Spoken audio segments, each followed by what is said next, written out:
You're probably wondering why we're starting this video with some random footage of a pretty weak Isengard team fighting against the cave troll in Chapter 2 of the Mines of Moria raid.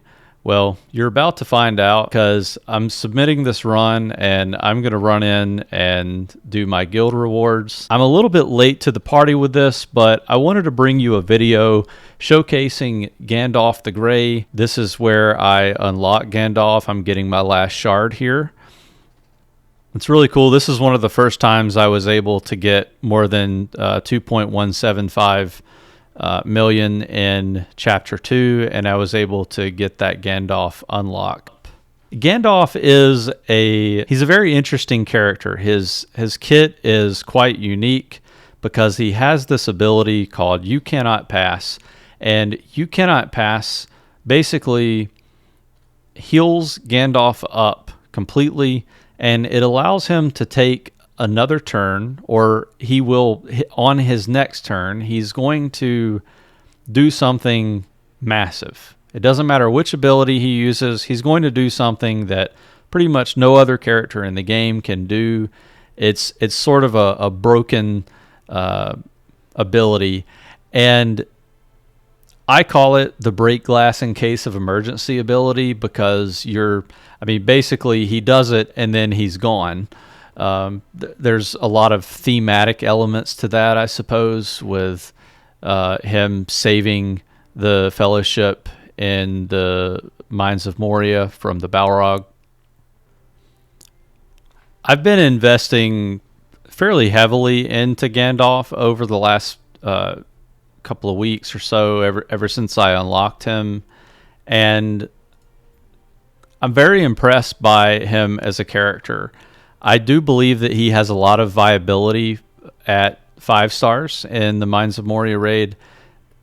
I've showcased that in some videos that I have published recently for chapters 2 and 3, and I'm looking forward to continuing to use him in all 4 chapters of the raid, whether that be plugging him into an existing team or running him with Fellowship hybrids. We obviously don't have a full 5 characters for the Fellowship team, but Gandalf has proven his worth, I think.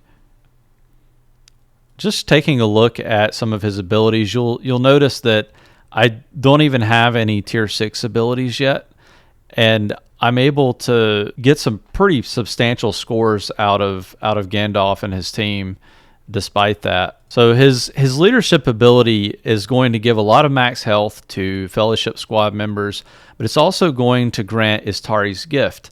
And Istari's Gift is basically an ability that grants that is granted to a random ally anytime the current owner of the boon uses an ability. So if you take a turn, you're going to pass Istari's Gift, and Istari's Gift is going to call an ally to assist. So it's an incredibly useful mechanic for Chapter 1. Gandalf is really this Swiss Army knife where he has a little something for every single chapter, and this leader ability is incredibly useful for Chapter 1 because of Istari's Gift. You also get a lot of sustain for Fellowship members. So I think he's only going to get better once he has some additional members in his party from Fellowship, because each Fellowship squad member will heal for 3% of, for a percentage of their max health when they take a turn. So the next thing is on his basic ability, he'll attack the enemy and he can dispel a boon. So that's a useful mechanic for, well, really any chapter and also for PvP. But in particular, it's a helpful mechanic for Chapter 2, where the troll is going to continue to try to build momentum stacks. You want to pare that down as much as possible. So I've been using Gandalf with my elves in Chapter 2, and this ability paired with Arwen's ability to dispel boons is really helpful. The other thing that's incredibly important for Chapter 2 is the ability to bleed, burn, or slow the troll. And Gandalf has the ability to both burn and stun the troll, which is just completely broken. You'll see that in my chapter 2 video. I'll have a link in the description, or at least there should be a card for you to get over to that video and take a look. But this one is incredibly useful, even at tier 4, where you're always going to stun the enemy. In this situation, you want to make sure you have a lot of focus. I think that's one place where you're going to find Gandalf lacking at 5 stars, is he's just not going to have a lot of focus. We can take a look at his focus for me right now. Yeah, he's right at about 2,000, and it's just not enough to get guaranteed burns on the troll. That's one thing I struggle with, is I'll do a lot of resets in order to get that burn. You want to at least guarantee that you're getting the initial burn on the troll. Another thing that's incredibly useful, especially when you start playing with You Cannot Pass, is Mithrandir's Light, which is going to grant Eagle Eye and protection to all squad members. In particularly, it's going to be granted to Fellowship squad members for longer, so you get it for 2 turns. But during You Cannot Pass, important thing here, you can cleanse all Banes on squad members, which is incredibly important for Chapter 3. It's actually broken for Chapter 3, but you can also heal all squad members for 80% of the character's max health.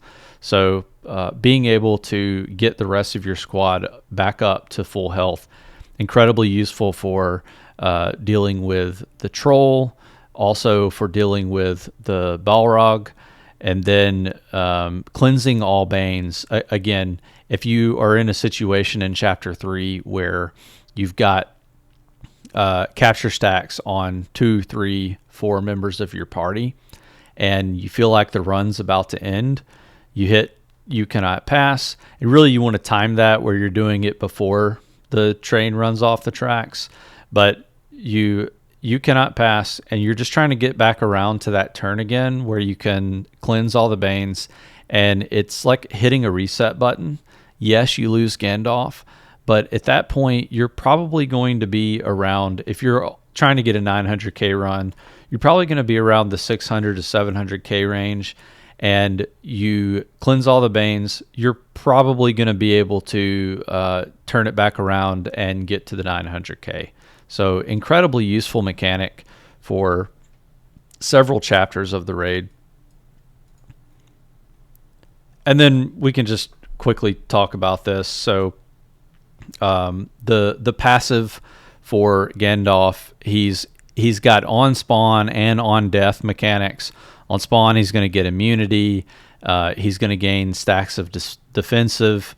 On death, he's going to grant haste to random Fellowship allies and stamina to those allies as well. So an incredibly useful mechanic where you kind of expect that you're going to sacrifice Gandalf at some point, and when you do, you're just going to grant all of these additional boons to your squad members. And these on death mechanics will happen even if you were to use something like Flame of Anor, or if you decide to use the basic, which is an incredible amount of damage for one swing. For Gandalf's glyphs, I am running Last Stand and Bloodlust. I think that's my best recommendation for Gandalf right now. A lot of characters have been running full Bloodlust for me, in particular because of Chapter 3 of the raid, where you want to be able to take as many turns as possible. And because of that, I've really just been leaving Bloodlust on every character. The reason I recommend Last Stand for Gandalf is if he is getting really low, you want him to be able to survive, especially, if you thought you were going to be able to get You Cannot Pass off and then, he's about to die. Well, Last Stand is going to give him 100% turn meter. So if he was low on turn meter and you needed to get him back around to be able to attack again, it's going to help you get there. you're going to dispel Banes, which Last Stand is incredibly useful in Chapter 3 of the raid, because you dispel those Banes, and which could include capture stacks. And you're also going to regain or gain stamina.